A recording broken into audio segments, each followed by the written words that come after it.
Aquos S2 is a relatively compact smartphone by today's standards. The main focus of the design is the screen-to-body ratio, which Sharp pegs at an impressive 87.5%. The front of the phone is dominated almost entirely by the display, but with a sizable chin area at the bottom. This is usually where things like the LED backlighting and touchscreen controllers are placed, since there is no space at the top, but from the outside all we see are the fingerprint sensor and the Sharp logo. There are no other physical buttons here, as Sharp has opted for on-screen navigation controls.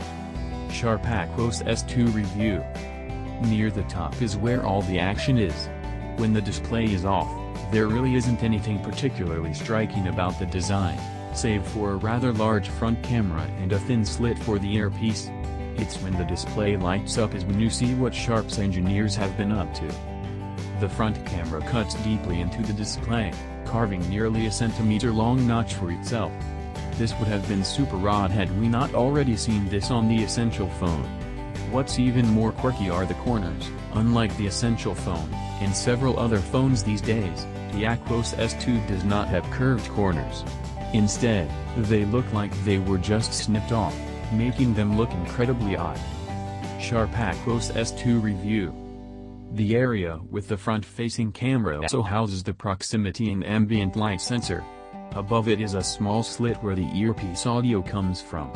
The earpiece is located a bit below under the screen and the audio is piped to the top.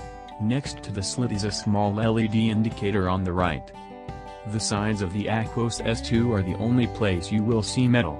The edge has a prominent crease that makes it blend into the curvature of the back. On the right are the volume and power buttons, also made out of metal with polished chamfered edges. On the right is a hybrid dual SIM, microSD card slot. At the bottom is the USB-C connector with a loudspeaker and a microphone.